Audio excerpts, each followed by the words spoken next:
Welcome, dear friends. Good morning, good evening, good afternoon, depending if you're watching this live on demand. Here we are with another message from our Learning with Emmanuel series. This time inspired by the book Words of Life Eternal. This is chapter 7, Improve to Progress. As we learn with Emmanuel today, we want to think about the law of progress and how much have we already learned in this lifetime. How much better we are today than we were when we were a baby, a toddler, a teenager, a young adult, right? There's so much going on. So here we have, let me write down improve to progress at the bottom so we know what's going on. And I will share with you that today's message is beautiful because we all want to improve and follow the divine laws of progress. So, the first part is a Bible quote, and the Bible quote for today is Matthew chapter 25, verse 15. And unto one he gave 5 talents, to another 2, and to another 1, and to every man according to his or her ability, right? Jesus. Emmanuel comments on this Bible verse by saying, quote, to improve in order to progress, this is the password of evolution. So if today we ask ourselves, how can I be better? We say we need to improve ourselves. So let's start with the end in mind. If the end is improving ourselves, where do we start? We start with knowing ourselves. When we know where we are, we can improve. So let's go to the Spirit's book, question 100 to 116, hierarchy of spirits, and read about impure spirits, imperfect spirits, good spirits, and superior spirits.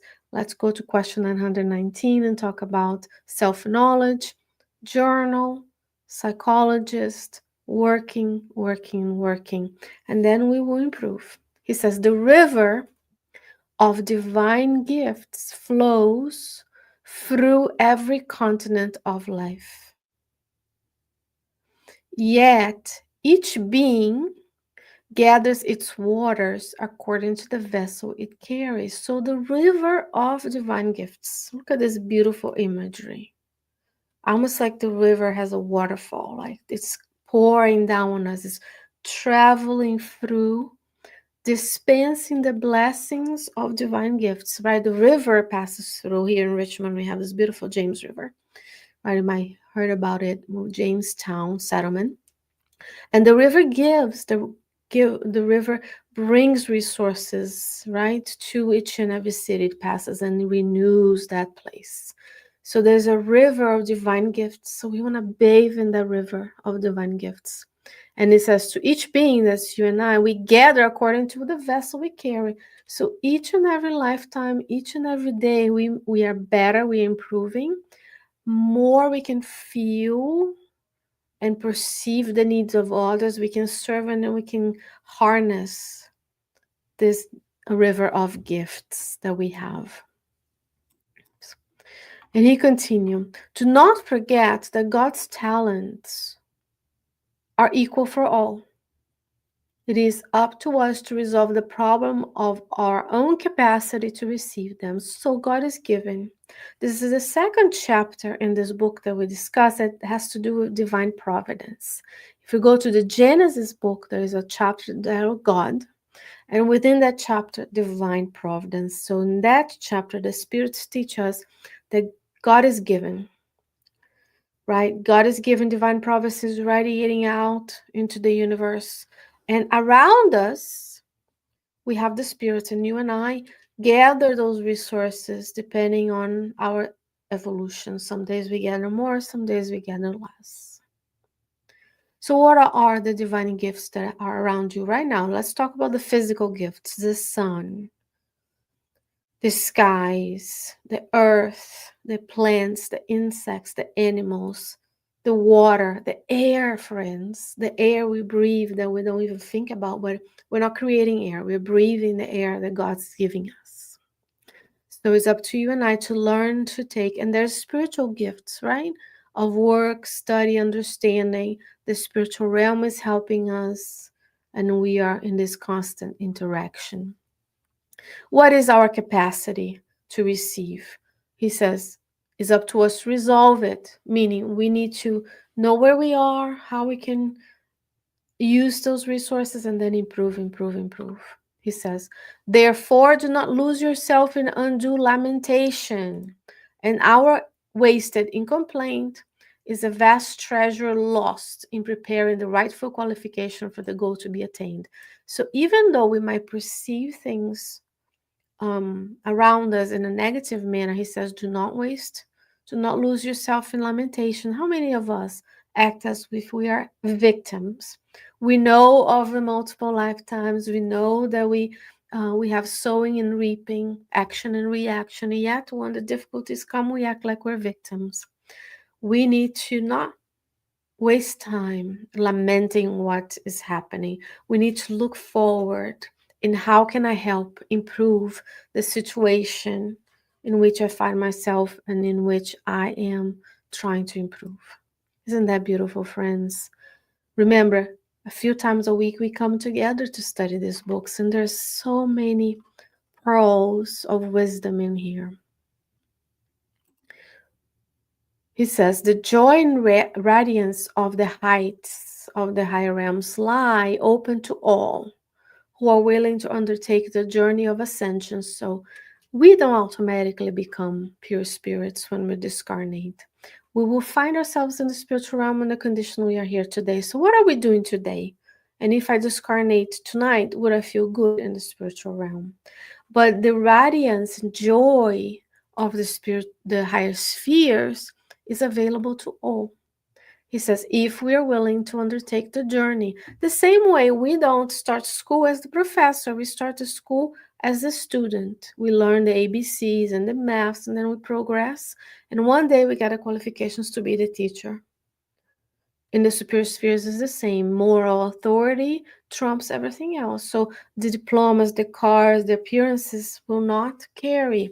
But what we gathered inside of ourselves is what's going to be of use to us in the spiritual realm. How we treated others, how we made them feel, how much we've improved. Remember, the law is of progress, but the law is also of society, meaning we have to work with one another. We have to be together. And he says, thus, if you cherish ideals of refinement and progress, meaning we want to improve, we've got to know Spiritism, and we are learning that we need to improve ourselves each and every day. And remember, it's improving to progress. Do not turn away from the work that renews. So work is important. Many of us go with the flow of society that tells us just to rest and self-love, self-care. But work is a useful activity. So he says, do not turn away from the work. The study that perfects. We have to study these books and others. Instead of spending time scrolling, we need to spend time studying, learning how to read a long book, how to reflect on things of many natures, right? What else he says? The forgiveness that illuminates. So we have to forgive because it's a gift to us to not be imprisoned in our past on what people did to us. We have the power and the agency to be free. The sacrifice that ennobles and the kindness that sanctifies. So today's homework is work, seek work and useful activity that renews. Study the most you can because study perfects. Forgive so that you can be enlightened. Sacrifice because it ennobles you. Sacrifice for others. And be kind. If anything, be kind. Be kind to the person next to you on the commute. Be kind to the person who is at the grocery store, at the breakfast place you're going to stop, at work. Kindness sanctifies. Remember, Jesus was kind. Therefore, we are kind to others because he's our guide and our model. And last but not least, remember that the Lord grants us everything we need to partake in his divine glory. So you have inside of yourself the seed of divinity. That's from the book Living Spring, chapter 30. The seed, as in you contain the genes, the DNA of divinity, and divinity is goodness. So it's already inside of us. And we have to tap into those resources and nourish and care for that seed so it can grow to a beautiful tree of divinity. Yet do not forget that the gifts of the Creator are fixed within each being according to that being's capacity. So today we are here and we progress and we improve each and every day to the point that one day we'll be like Jesus in true communion with God, taking from God the directions of the work. Remember, Jesus is not sitting there resting, Jesus is there working for us. So let's work for ourselves and one another so that we can improve to progress. Dear friends, this is the message for today from the book Inspired. We're not reading the whole chapter, we're selecting different passages from each chapter. We will bring to you a few times a week in our Learning with Emmanuel series. The book today is Words of Life Eternal. Dear friends, I wish you a wonderful day, a wonderful evening, a wonderful afternoon, either live or on demand. I hope that you join us in this journey. We would love to have you. Follow our channels on Facebook, YouTube, Instagram, and you can share so others can receive and be part of our community. And if you are in the Richmond region, please come visit us. We are open Saturdays at 5 p.m. and we also have studies on Tuesday evenings on the Spirit's book. Take care, dear friends. Bye bye.